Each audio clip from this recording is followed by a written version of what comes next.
Եվ այսպես երեք եւ Հայաստանի Հանրապետությունը եւ Ադրբեջանը արտաքին գործերի նախարարությունները հայտարարեցինք, որ խաղաղության համաձայնագրի շուրջ բանակցությունները ավարտված են, տեքստը երկար բանակցություններից հետո համաձայնեցված է։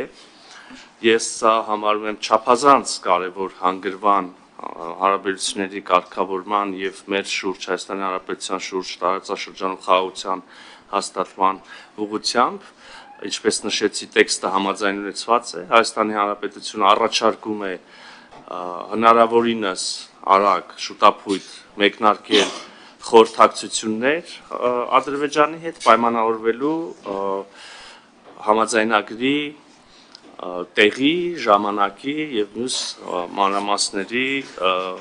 շուրջ։ Նաեւ, ինչպես ասեցի, նկատեցի, որ ինչ որ հարցեր են առաջացել, շահարկումներ կան, ուզում եմ միանգամից, իհարկե հանգամանալից կխոսենք նաեւ ընթացքում, հարց ու պատասխանի ժամանակ, բայց մի քանի բան ուզում եմ միանգամից ասել։ Ուրեմն հարգելի գործընկերներ, հարգելի քաղաքացիներ, համաձայնեցված համաձայնագրի տեքստում չկա որևէ դրույթ այսպես կոչված միջանցքի մասին։ Ընդհանրապես ապաշրջափակման մեխանիզմների մասին որևէ բան համաձայնագրի տեքստում չկա։ Կա պատրաստակամություն համագործակցել տարբեր ոլորտներում, երկկողմ պատրաստակամություն, այդ թվում նաև տրանսպորտային, տրանզիտ, տնտեսական հարցերում։ Սա մտահոգությունների այն համատեքստի տեսանկյունից, որում ընկալում ենք միջանցքը եւ որի մասին տարբեր կողմերից պայմաններ են հնչել, պետք է որ այս մտահոգությունը փարատի։ Մյուս կողմից մեր մոտեցումը ապաշրջափակմանը շատ լավ հայտնի է, հրապարակային է եւ փոփոխություններ չի կրել։ Մենք ներկայացրել ենք այդ մոտեցումը, մենք նաեւ տեղեկացրել ենք հանրությանը, որ մենք այդ մասին շատ կառուցողական մեր համոզմամբ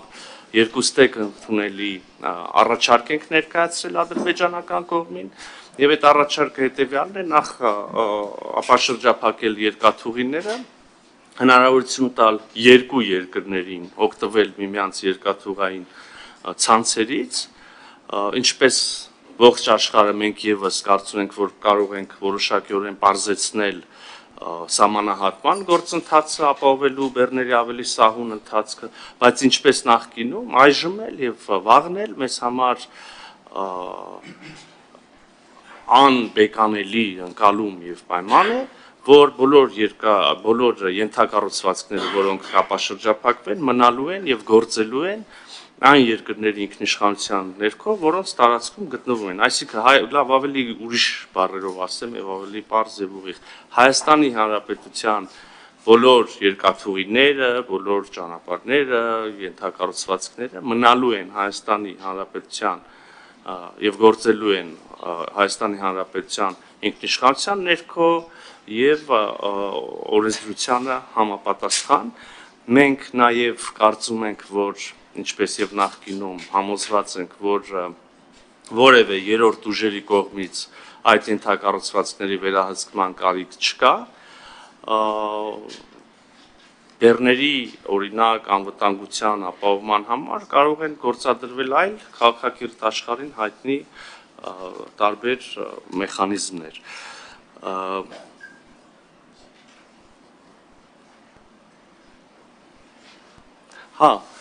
Համաձայնեցված տեքստում չկա որևէ դրույթ այն մասին, որ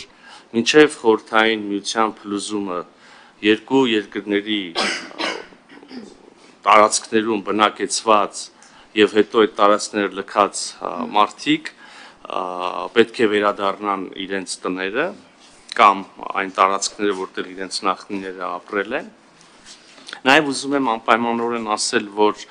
լսեցինք ադրբեջանական կողմի մեկնաբանությունը Հայաստանի Հանրապետության սահմանադրության մասին, այս մասին իհարկե բնականաբար համաձայնագրի համաձայնեցված տեքստում կրկին ոչինչ չկա, ընդհանրապես համաձայնագրի տեքստում որևէ միակողմանի կարգավորում չկա։ Չկա նաև սահմանադրությունների մասին կարգավորում, Հայտնի է, որ մենք էլ ունենք մեր մտահոգությունները Ադրբեջանի սահմանադրության մասին, հայտնի է, որ մենք տեսնում ենք այնտեղ որոշակի նկրտումներ Հայաստանի Հանրապետության տարածքային ամբողջականության դեմ նկատմամբ, բայց նաև հայտնի է, որ մենք կարծում ենք, որ համաձայնագրի տեքստում ունենք որոշակի դրույթներ, որոնք փարատում են, եթե նույնիսկ, իսկ մենք համոզված ենք, որ ոչ, եւ մենք ունենք առնվազն մեր սահմանադրության մասով, մեր սահմանադրական դատարանի համապատասխան դիրքորոշումը մեկ այլ առիթով, սա սահմանազատման հանձնաժողովների կանոնակարգերի հաստատման, վավերացման գործընթացում հայտնի սահմանադրական դատարանի դիրքորոշումը, որը հստակ ուղենիշ է եւ փարատում է բոլոր մտահոգությունները, բայց եթե նույնիսկ տեսականորեն իսկապես սահմանադրություններում կարող են լինել այդպիսի պահանջներ, ապա նաև մենք համաձայնագրի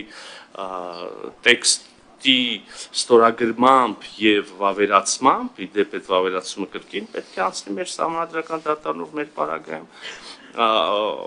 մենք ընդմիշտ այդ հարցերը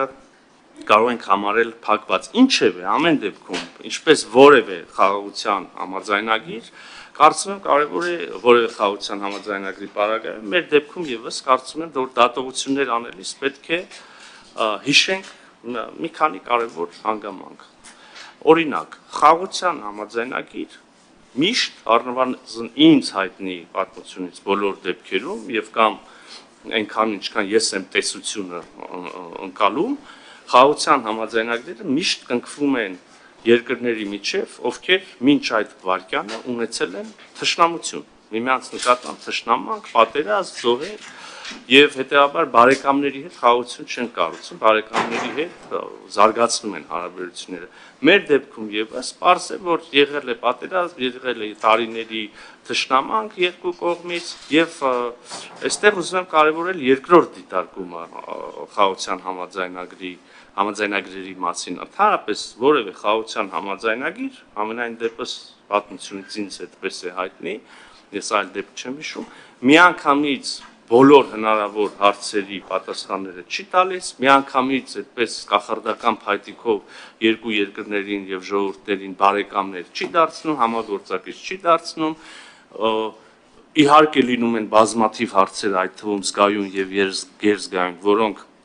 հետո պետք է քննարկվեն, կարգավորվեն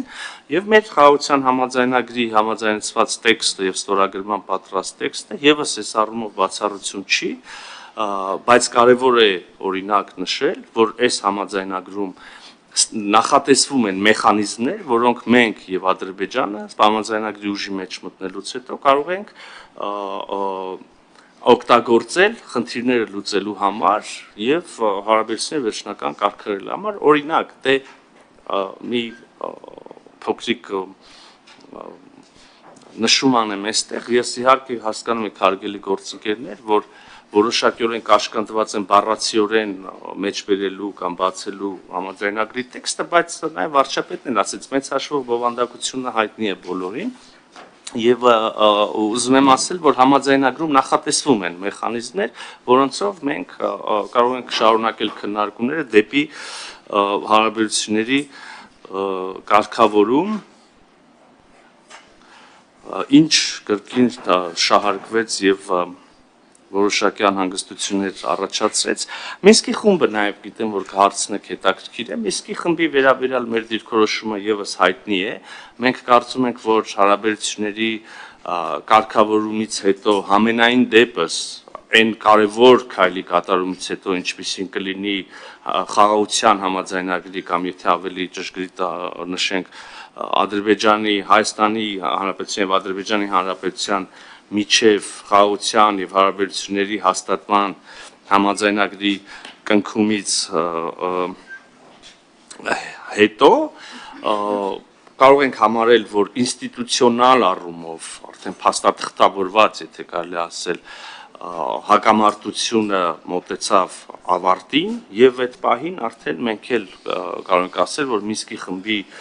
գործունեության անհրաժեշտությունը չկա։ Մինչ այս պահը ցավոք մենք տեսնում ենք, որ որոշ հռետորաբանության տարրեր, ապակառուցողականության տարրեր, որոնք մենք շարունակաբար իհարկե հանդիպում ենք ադրբեջանական կողմից, մեր համար մտահոգիչ չեն հենց այս կոնտեքստում։ Ուզում եմ նորից հստակ հայտնել մեր դիրքորոշումը այն պահին, երբ որ մենք կունենանք ստորագրված խաղաղության համաձայնագիր, մենք ևս կունենանք մեր վերապահումները Մինսկի խմբի հետագա գործունեության հետ կապված։ Մի մտահոգություն եւ անհանգստության էլ հանդիպեցի, ուզում եմ վստահեցնել համաձայնագրում նախատեսված